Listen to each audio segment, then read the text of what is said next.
A nossa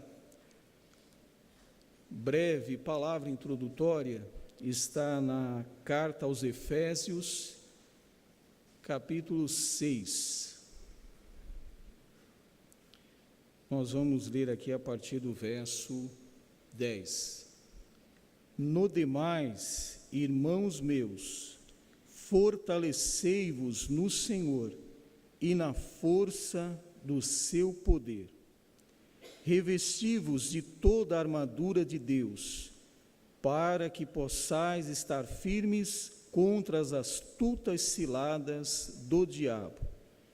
Porque não temos que lutar contra carne e sangue, mas sim contra os principados, contra as potestades, contra os príncipes das trevas deste século, contra as hostes espirituais da maldade nos lugares celestiais. Portanto, tomai toda a armadura de Deus, para que possais resistir no dia mau e, havendo feito tudo, ficar firmes. Estai, pois, firmes, tendo cingidos os vossos lombos com a verdade, e vestida a couraça da justiça, e calçados os pés na preparação do evangelho da paz, tomando sobretudo o escudo da fé, com o qual podereis apagar todos os dardos inflamados do maligno. Tomai também o capacete da salvação e a espada do Espírito, que é a palavra de Deus, orando em todo o tempo, com toda oração e súplica no Espírito, e vigiando nisto com toda a perseverança e súplica por todos os santos. Até aqui.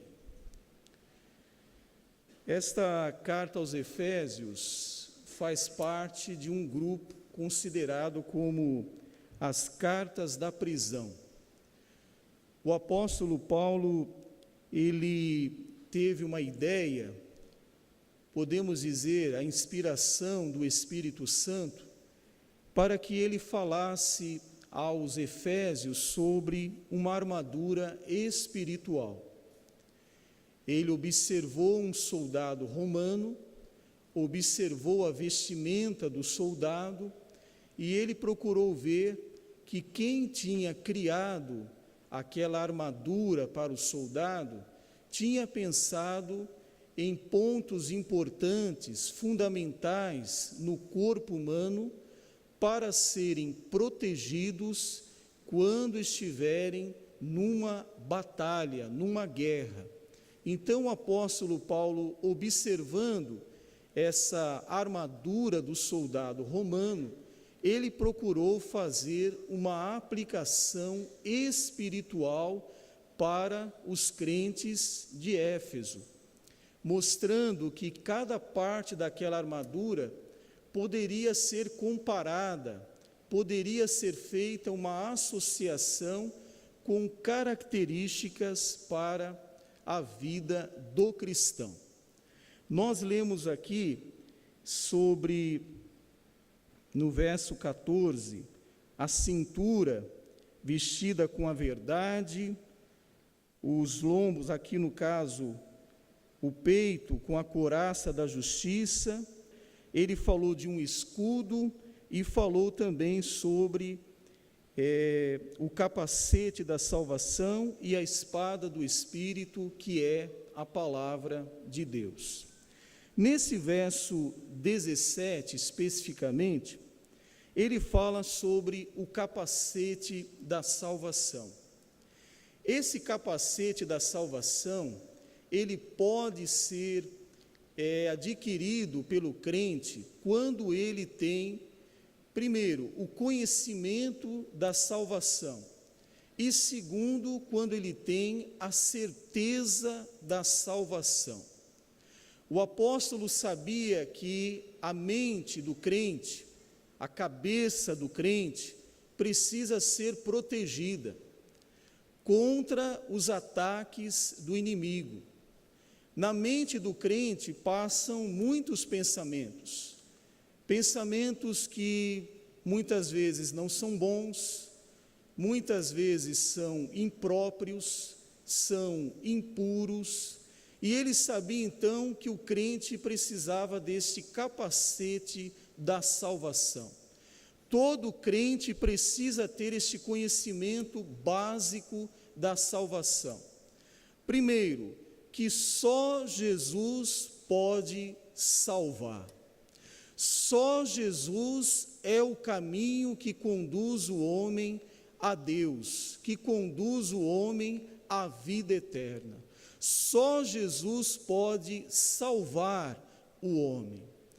Lá em João capítulo 14, verso 6, o próprio Senhor Jesus declara: eu sou o caminho, e a verdade, e a vida. Ninguém vem ao Pai, senão por mim. O apóstolo Pedro, em seu discurso ali em Atos capítulo 4, verso 12, ele diz: e em nenhum outro há salvação, porque também debaixo do céu nenhum outro nome há dado entre os homens, pelo qual devamos ser salvos, somente pelo nome de Jesus. E lá em 1 Timóteo capítulo 2, verso 5, o apóstolo Paulo diz: porque há um só Deus e um só mediador entre Deus e os homens, Jesus Cristo, homem. Então, a única pessoa que pode salvar o homem do seu estado de condenação, do seu estado pecaminoso, é o Senhor Jesus Cristo. E todo crente precisa ter convicção disso. Precisa entender, compreender que sem Jesus não dá. Sem Jesus não é possível. Sem Jesus ninguém chegará ao céu. Sem Jesus a eternidade vai ser triste, vai ser um tormento. Só com Jesus é que poderá ter paz no porvir. Agora, além de ter esse conhecimento, precisa também ter a sua convicção de salvação. É muito preocupante, é muito triste quando você conversa com um crente e o crente diz que não tem certeza da sua salvação. É algo preocupante. Por quê? Porque o Senhor Jesus, além de nos revelar o conhecimento da salvação, Ele confere ao crente a certeza da salvação. Ele faz com que esse crente, no seu íntimo, no seu interior, ele tenha a convicção de que está salvo. Não de que vai ser salvo, mas de que ele está salvo. Todo aquele que recebe o Senhor Jesus como seu único e suficiente Salvador, tem a vida eterna. Vamos ler aqui em João 5:24, as palavras do próprio Senhor Jesus Cristo. João, capítulo 5, verso 24.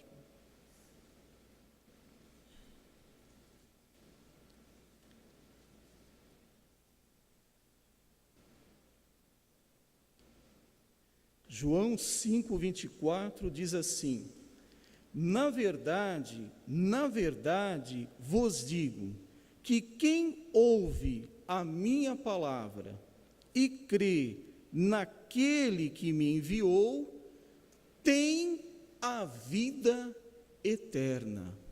Tempo presente. Ele não diz que terá a vida eterna, é instantâneo, é automático. É algo maravilhoso que acontece na salvação de uma pessoa.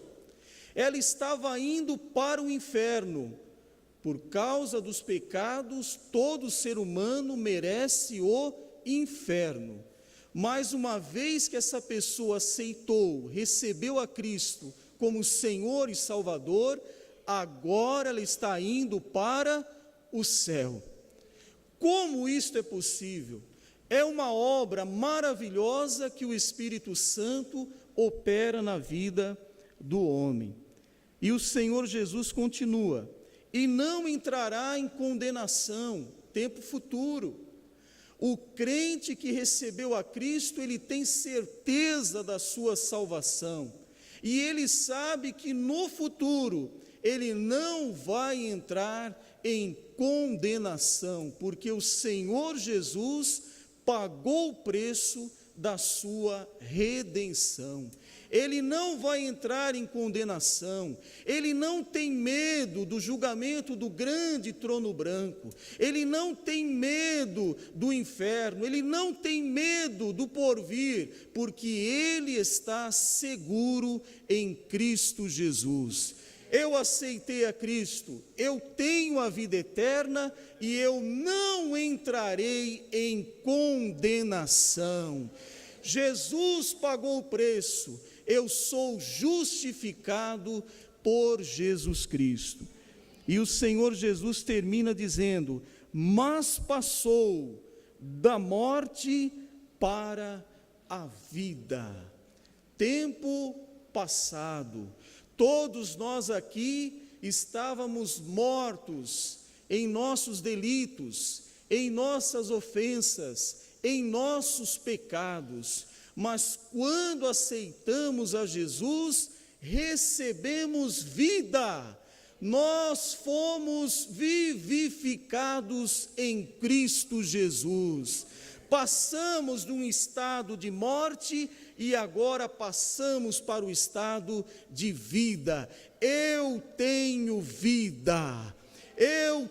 vida, por quê? Porque a minha comunhão com Deus foi restabelecida na pessoa do Senhor Jesus Cristo.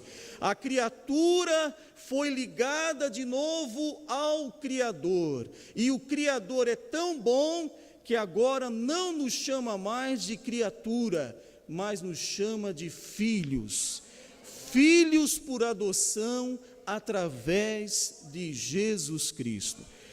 Meu prezado irmão, minha prezada irmã, você precisa dessa armadura espiritual, precisa principalmente deste capacete da salvação.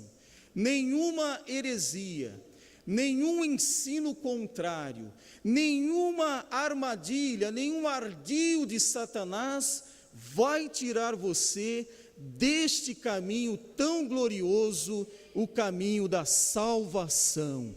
Você vai continuar olhando para Jesus, autor e consumador da nossa fé. Se você não tem, peça hoje: Pai, eu quero esta armadura, eu quero esta armadura espiritual que o Senhor oferece gratuitamente para todos os crentes. Eu preciso também desta armadura espiritual. Amém. Se tentam destruir-me, zombando da minha fé e até tramam contra mim, querem entulhar meus poços, querem frustrar meus sonhos e me fazer desistir. Mas quem vai apagar o selo que há em mim, a marca da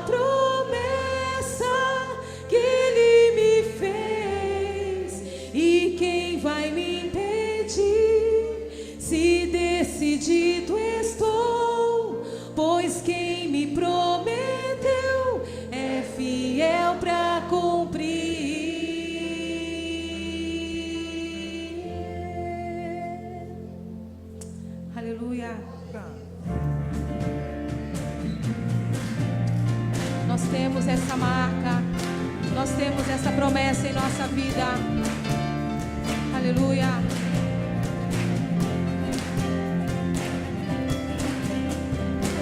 Se tentam destruir-me, zombando da minha fé e até tramam contra mim.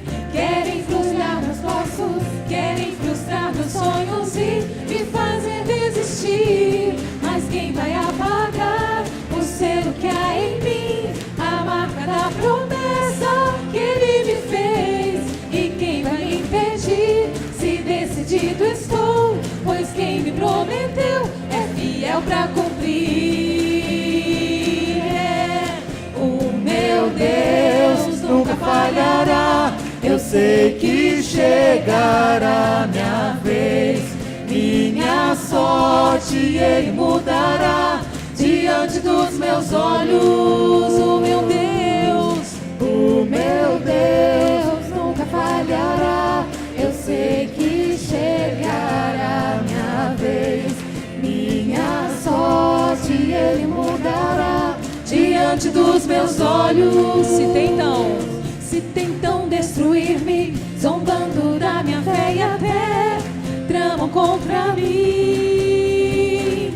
Querem entulhar meus poços, querem frustrar meus sonhos e me fazer desistir. Mas quem vai apagar o selo que há em ti? A marca da promessa que Ele te fez. E quem vai te impedir? Se decidido estou, pois quem te prometeu é fiel pra cumprir. O meu Deus nunca falhará. Eu sei que chegará minha vez. Minha sorte Ele mudará diante dos meus olhos. Esse é o nosso Deus. O meu Deus nunca falhará. Eu sei que chegará minha vez. Minha sorte Ele mudará diante dos meus olhos. Eu tenho a marca. Eu tenho a marca da promessa. Eu tenho a marca da promessa que Ele me fez. Eu tenho a marca da promessa. Declare isso. Eu tenho a marca da promessa que Ele me fez. Eu tenho a marca da promessa. Eu tenho a marca da promessa. E quem vai apagar o selo que há em mim? A marca da promessa que Ele me fez. E quem vai me impedir? Se decidido estou, pois quem me prometeu é fiel pra cumprir. O meu Deus nunca falhará. Eu sei que chegará minha vez. Minha sorte Ele mudará diante dos meus olhos. O meu Deus nunca falhará. Eu sei que chegará minha vez. Minha sorte Ele mudará diante dos meus olhos.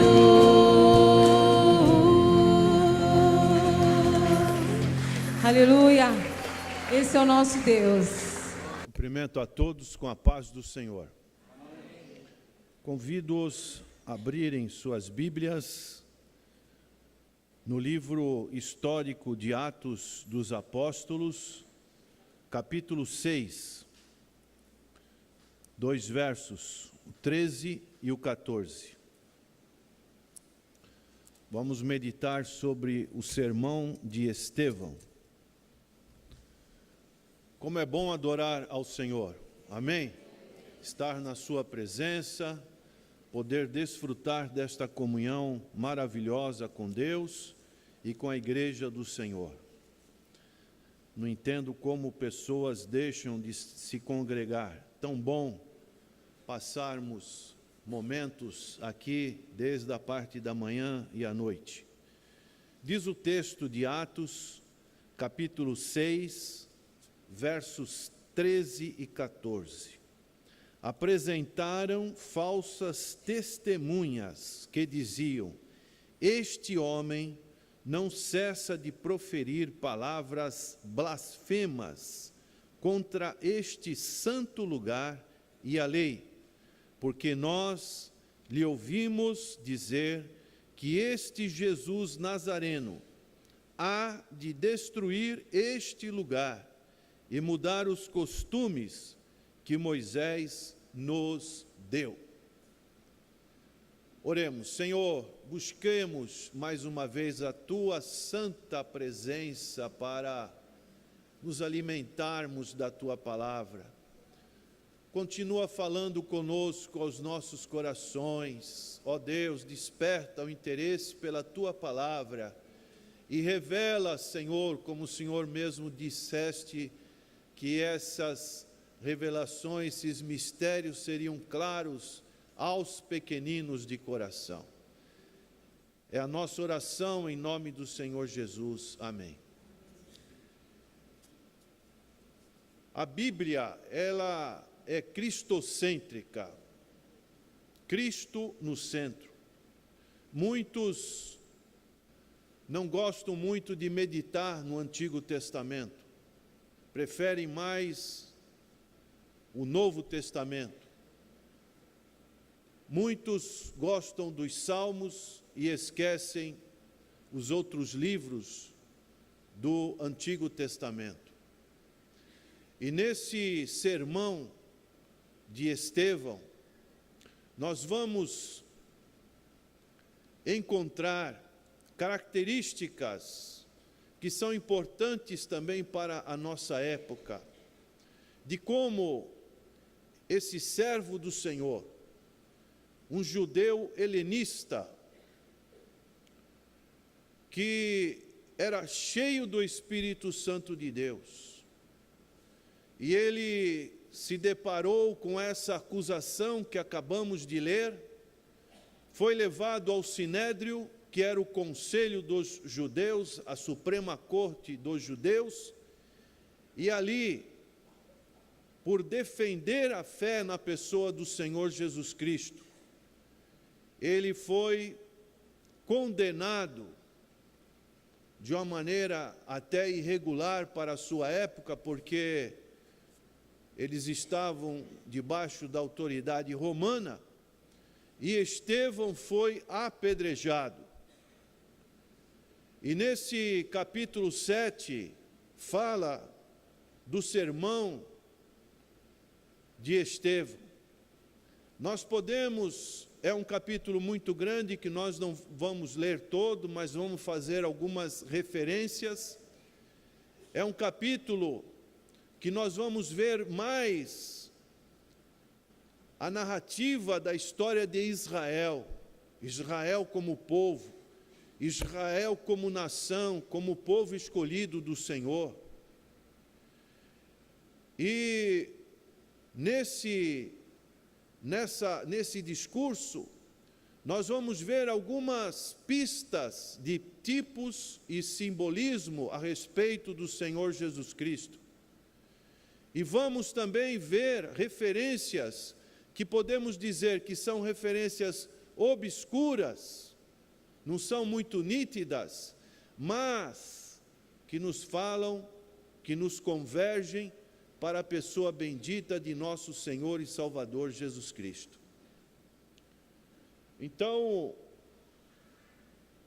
nós podemos ver que os patriarcas, eles tinham as promessas da parte de Deus.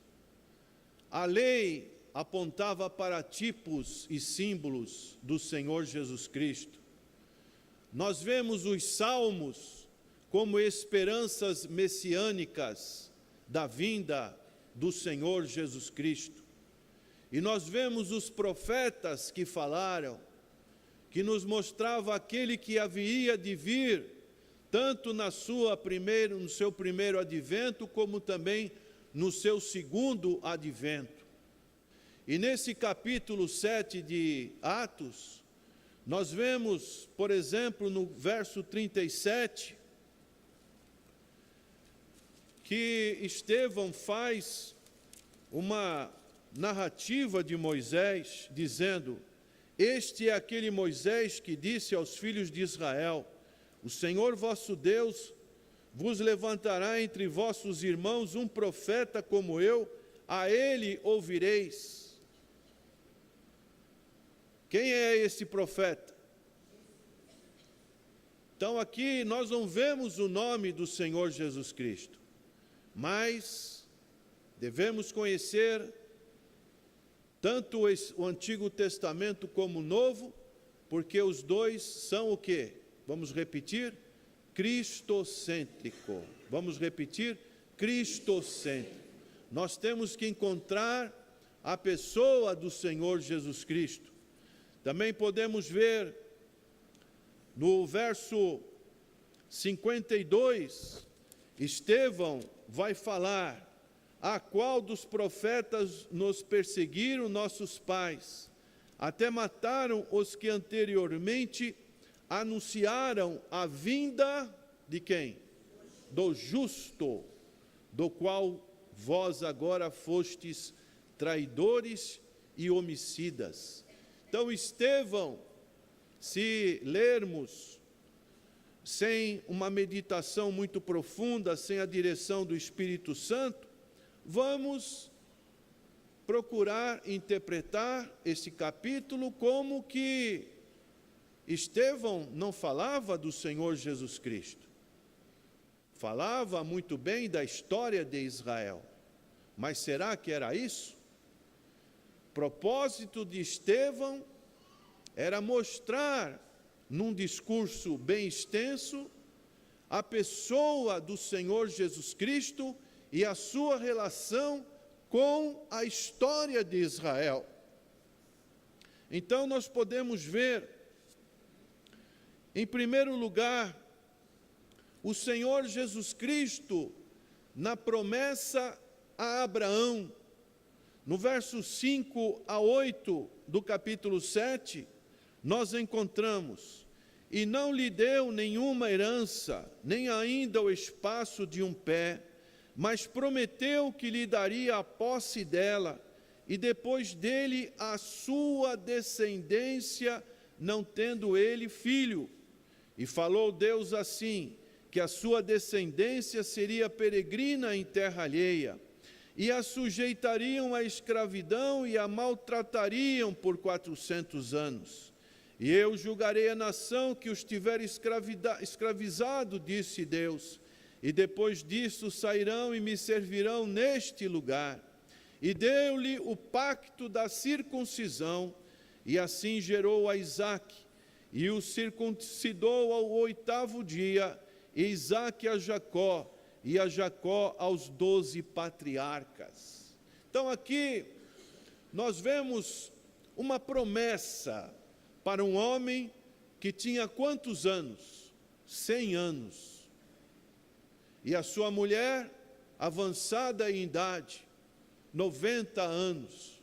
E além do mais, uma mulher estéril. Mas Deus deu uma promessa para Abraão: em ti seriam benditas o quê? Todas as nações da terra. E da tua semente, da sua descendência, nasceria um que seria então este que Estevão está proclamando para aquele sinédrio, para aqueles judeus, para aqueles importantes judeus que estavam o ouvindo, e ele fazendo fé dessa descendência que é o Senhor Jesus Cristo. Se nós formos para Gálatas, capítulo 3 e verso 16, nós vamos ver o apóstolo Paulo falando sobre isso. Ora, as promessas foram feitas a Abraão e sua posteridade. Não diz, e as posteridades como falando de muitas, mas como de uma só. E a tua posteridade, que é quem? Que é Cristo, aleluia.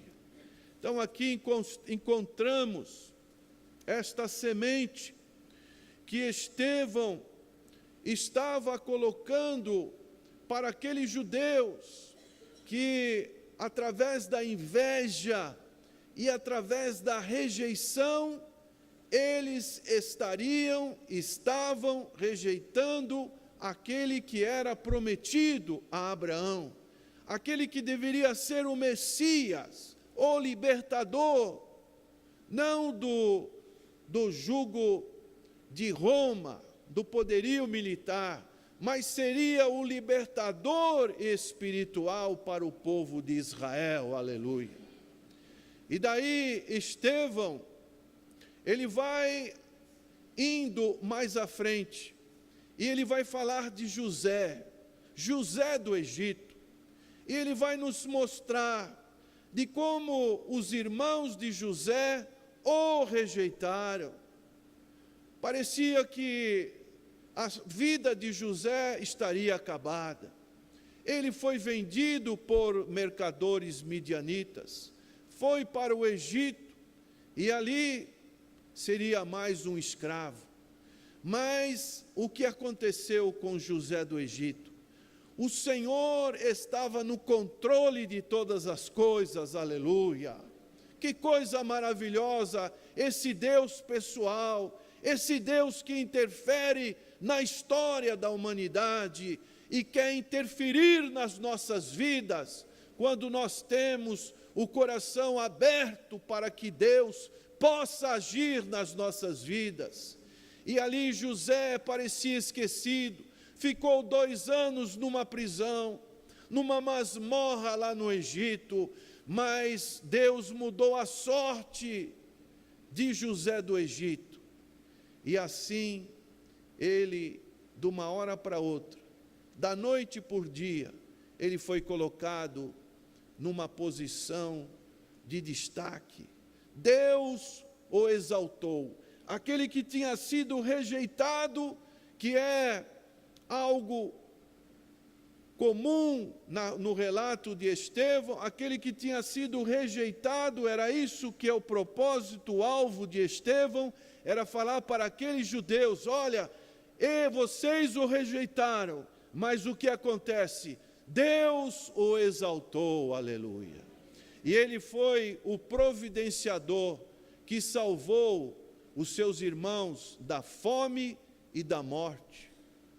E indo mais adiante, nós vamos ver um outro personagem que vai ocupar a maior porção desses 53 versículos que compõem o discurso de Estevão, que foi Moisés. Moisés nasceu numa situação também de perseguição. Era para ser um menino morto, mas na providência de Deus para aquela vida, sua mãe o colocou ali naquele cestinho, e ele foi parar aonde estava a princesa de Faraó se banhando, e ali ele recebeu as instruções da ciência do Egito, grande Egito, a grande civilização do mundo antigo. E Moisés era para ser também alguém que iria desfrutar destas riquezas e desses poderios do Egito. Mas, num belo dia, ele viu uma injustiça sendo cometida contra um israelita, e ele defendeu aquele israelita matando o egípcio. E aquilo aconteceu o quê? O seu próprio povo o rejeitou, não quis saber dele. E assim, Moisés teve que se retirar, e depois Deus teve que trabalhar, depois de 40 anos na vida de Moisés, para que Moisés novamente fosse introduzido como um libertador para o povo de Israel ali no Egito. E Moisés então foi enviado por Deus com essa finalidade. Mas mesmo assim, nós vamos ver que nas narrativas que encontramos no Êxodo, Moisés muitas vezes foi rejeitado pelo seu povo, mas Deus o exaltou, porque nós vemos que nas aparições do Senhor Jesus Cristo está a figura de Moisés e de Elias, simbolizando a lei e simbolizando os profetas. Então nós vemos nesses discursos aqui de Estevão, sucessivas cadeias de informações a respeito da história de Israel, como, por exemplo, o Senhor Jesus Cristo e a lei que foi dada ali no Monte Sinai. Então, o povo deveria obedecer àquela lei, mas quando Josué foi o introdutor do povo na terra prometida, o que aconteceu com o povo? O povo apostatou, o povo rejeitou a lei do Senhor, e o povo se curvou a deuses cananeus, e isso trouxe grande dificuldade para aquele povo. Depois que Josué foi morto, entraram os juízes, depois entraram o rei Saul, e isso foi uma grande calamidade para o povo de Israel. Mas ali na lei, o Senhor estabeleceu para Moisés o tabernáculo, e o tabernáculo representava a presença do Senhor no meio do seu povo, o Shekinah do Senhor no meio do povo de Israel. E dessa maneira nós vemos nessa figura, em referências obscuras, a presença do Senhor Jesus Cristo, aleluia. Estevão estava levando no seu discurso aqueles ouvintes, aqueles homens duros de coração, a entender que eles tinham uma genealogia que estava em Abraão, mas eles rejeitaram a lei, rejeitaram Moisés, rejeitaram José, rejeitaram a semente, e por fim, eles rejeitaram também os profetas. E nós encontramos no verso 52, que é o último versículo da defesa de Estevão, Estevão dizendo o seguinte: a qual dos profetas não perseguiram vossos pais, até mataram os que anteriormente anunciavam a vinda do justo, do qual vós agora foste traidores e homicidas. A palavra justo significa inocente. Então, era o anúncio que Estevão estava fazendo, mostrando a mensagem cristocêntrica, a necessidade de se pregar ao Senhor Jesus Cristo. Oh, meus irmãos, que tipo de mensagem você tem ouvido ultimamente? Nós precisamos da mensagem da cruz, aleluia. Precisamos cada vez mais ouvir falar do Senhor Jesus Cristo. Seja qualquer porção bíblica, nós precisamos ter o discernimento espiritual para podermos ver essa pessoa bendita do Senhor Jesus Cristo. Então, Estevão, eu posso imaginar, como diz aqui a referência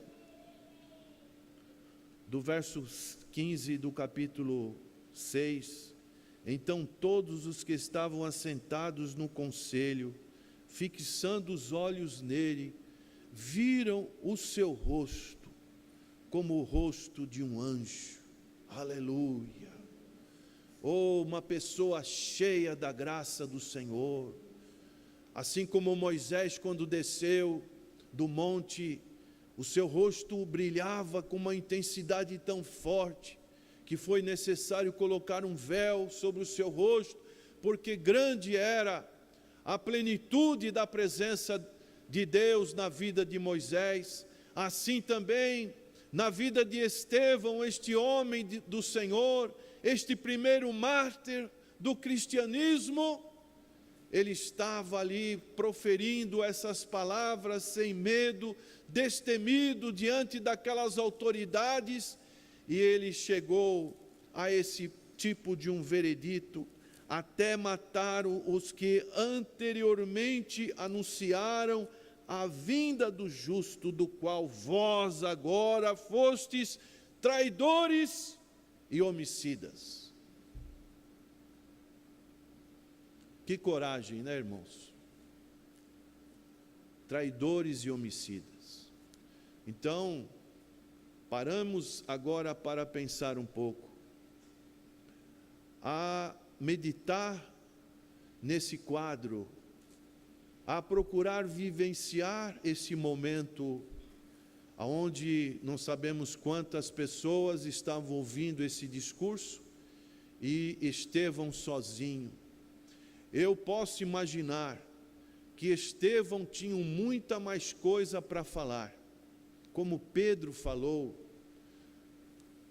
em Atos capítulo 2, em Atos capítulo 4, em Atos capítulo 5, Pedro falou que na presciência de Deus, tudo estava no decreto de Deus, a morte do Senhor Jesus Cristo, tudo estava naquele plano de salvação que foi estabelecido antes da fundação do mundo.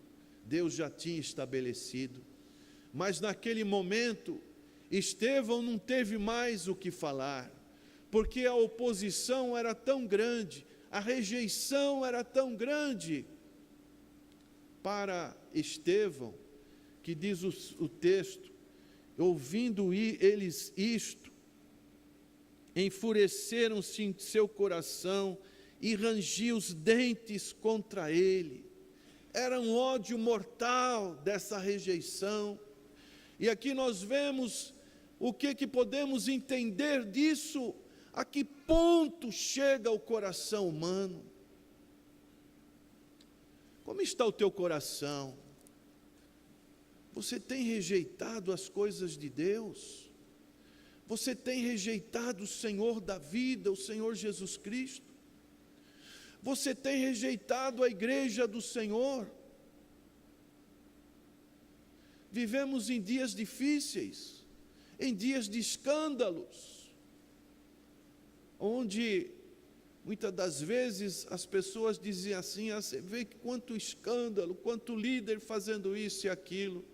Isso é motivo para as pessoas deixarem a casa do Senhor. Mas lembre-se que este evangelho, ele chegou até nós através de sangue, através de vidas que deram o máximo de si, vidas que foram fiéis até a morte. Então nós devemos olhar para esses exemplos positivos de pessoas como Estevão, que praticamente entregou a sua vida, e num tipo de Cristo ele pôde dizer: Pai, no final de todas as coisas, Pai, perdoa-lhes, porque eles não estão sabendo o que estão fazendo. Oh, meus irmãos e amigos,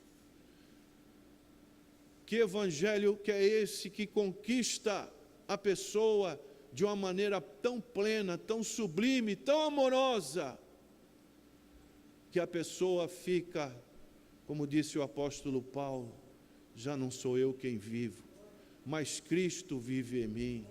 Para ele não interessa as coisas do dia a dia, do somendo, do que pode acontecer, mas ele está totalmente integrado com o Senhor Jesus Cristo, que para ele, como disse Paulo, para mim o viver é Cristo e o morrer é lucro. Aleluia!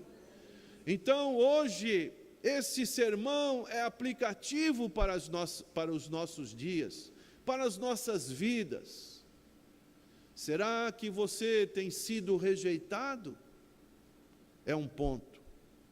Se você tem sido rejeitado, às vezes na sua família, às vezes na sua vizinhança, às vezes na pessoa que você vai falar do Santo Evangelho, você é rejeitado. Mas lembre-se, Deus vai te exaltar. Aleluia! Deus vai te exaltar. É uma regra, é um princípio que nós vemos na palavra de Deus, nas narrativas bíblicas. Um outro ponto. Será que tem alguém aqui que tem ainda o seu coração endurecido e tem rejeitado esta grande oportunidade de servir a Deus?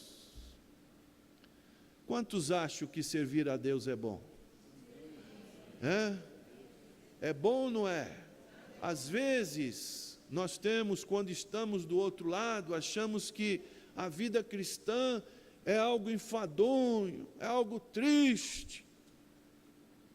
Eu me lembro quando era jovem, antigamente, não agora está mais moderninho, mas eu me lembro que certa vez eu estava ali morando em Mogi das Cruzes, e uma mulher, uma pessoa que estava ao meu lado, viu umas irmãs, aquelas irmãs que tinham aquelas saias bem compridas, e aí falaram, está vendo, olha lá vai o crente.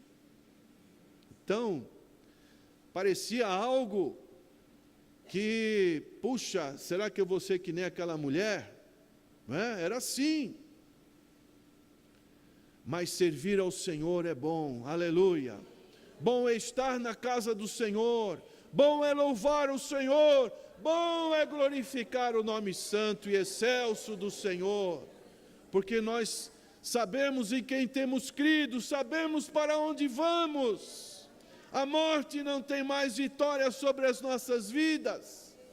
Então nós só podemos nos alegrar na presença do Senhor e nos preparar para aquele grande dia, quando o Senhor virá buscar a sua igreja, ou nós partiremos deste mundo para estarmos para sempre na presença do Senhor. Como disse Estevão, Senhor, recebe o meu espírito. E ele viu o Senhor Jesus em pé, como que estendendo a mão para ele, aleluia, e ele foi recebido na glória.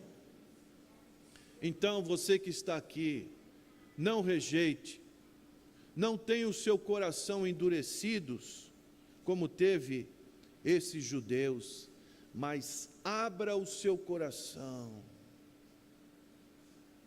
Espere que o sol da justiça derreta o seu coração endurecido, e o seu coração faça de você um coração de cera, aleluia. Uma pessoa que está sempre alegre, chorando na presença do Senhor. Por quê? Porque o seu coração é um coração quebrantado, um coração que está sempre querendo estar na presença do Senhor. Será que tem alguém que quer aceitar o Senhor Jesus, não quer deixar de rejeitar mais? Existe um texto aqui de Atos 5 e 31, no discurso de Pedro, diz assim: Deus, com a sua destra, o elevou a príncipe e salvador, para dar a Israel o arrependimento e remissão dos pecados. Aleluia! Deus o exaltou a príncipe e salvador, para lhe dar o arrependimento dos pecados. Oh, aleluia! Adore o Senhor agora. Oh, bendito Salvador, abra sua boca. Você que tem aceitado o Senhor Jesus Cristo, o Rei dos Reis, Senhor dos Senhores, seja exaltado neste lugar, Senhor. Seja glorificado em nossas vidas. Oh, Senhor, o Senhor foi rejeitado por nós, foi humilhado lá na cruz do Calvário, Nós agora estamos aqui sendo exaltados por Ti, Senhor, ao receber o Espírito Santo de Deus. Oh, aleluia! Aleluia! Louvado é o nome do Senhor. Oh, Senhor, trabalha nos corações. Trabalha nos corações, Senhor. Tira toda a fortaleza deste mundo, todo pensamento contrário à Tua palavra. Que o Senhor leve cativo todo pensamento ao Rei da Glória, ao Senhor dos Senhores. Que as nossas vidas sejam inteiramente voltadas para o Senhor da Glória.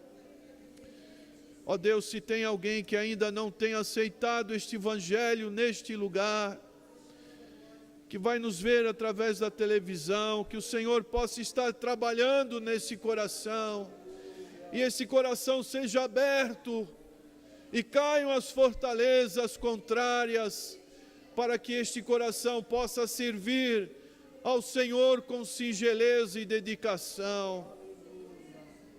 Será que tem alguém neste auditório que ainda não fez isso? Levante a sua mão onde você estiver.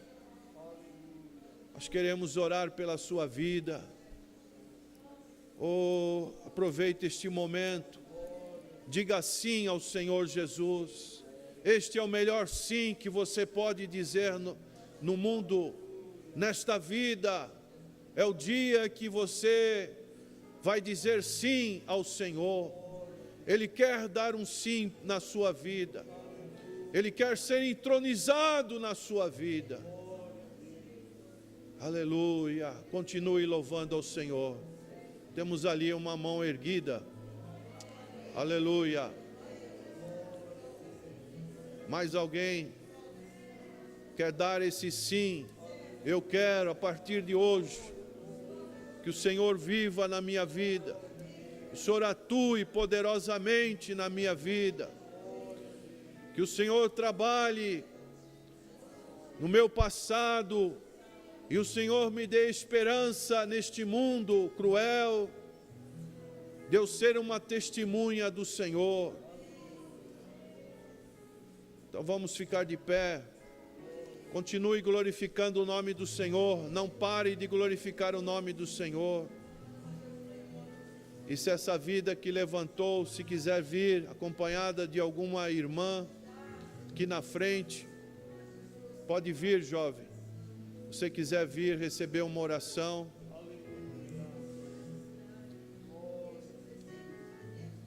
Nós vamos orar pela sua vida.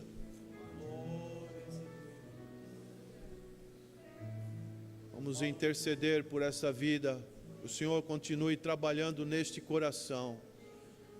Vamos orar. Senhor, nosso Deus, nós te adoramos, suplicamos a tua direção para esta vida, Senhor, que dê um passo à frente, a vontade de recomeçar a sua vida através do Senhor Jesus Cristo. Continua a operar, Senhor, o sobrenatural nesta vida, Senhor. Ó Deus, que ela tenha esta nova criação espiritual, que o Teu Santo Espírito domine este coração, ó Deus, possa fazer dela uma grande testemunha de Ti neste mundo, Senhor, e cada vez mais ela sinta a presença do Senhor. Abençoa a sua família, é a nossa oração, agradecidos no nome precioso do Senhor Jesus Cristo. Amém e graças a Deus. Amém.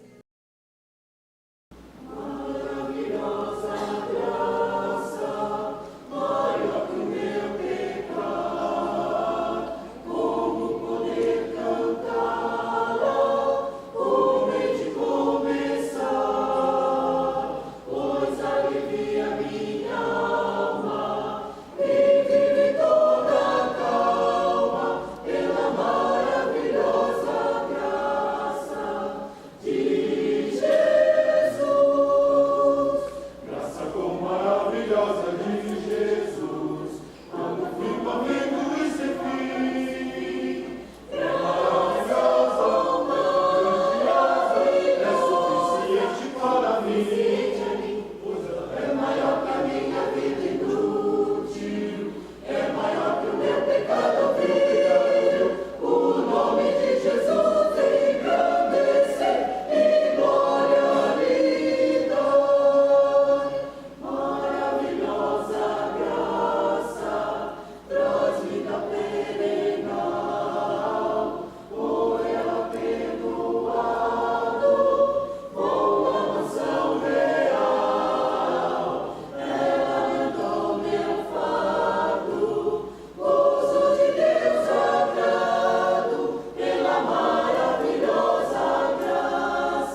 Você quer recuperar a beleza do seu sorriso? Estão faltando dentes em sua boca? Sua prótese não está mais funcionando? Você não consegue mastigar direito? Precisa remover dentes impactados? Seus dentes estão amarelos? Então venha conhecer a Rinaldi Odonto. Tem estacionamento próprio? Você poderá contar com uma agradável cordialidade na recepção, excelente pré-atendimento, avaliação e procedimentos personalizados com os doutores Natan e Natanael Rinaldi. Processos de implantes, extrações e cirurgias são feitas com aparelhos de última geração. Nossa satisfação aqui na Rinaldi Odonto é ver você feliz, com seu sorriso sempre bonito e saudável. Venha conhecer as nossas clínicas. Acesse www.rinaldiodonto.com.br. Telefones: Clínica 1 3233 2540, Clínica 2 3203 2464. Na Rinaldi Odonto você recupera a beleza do seu sorriso.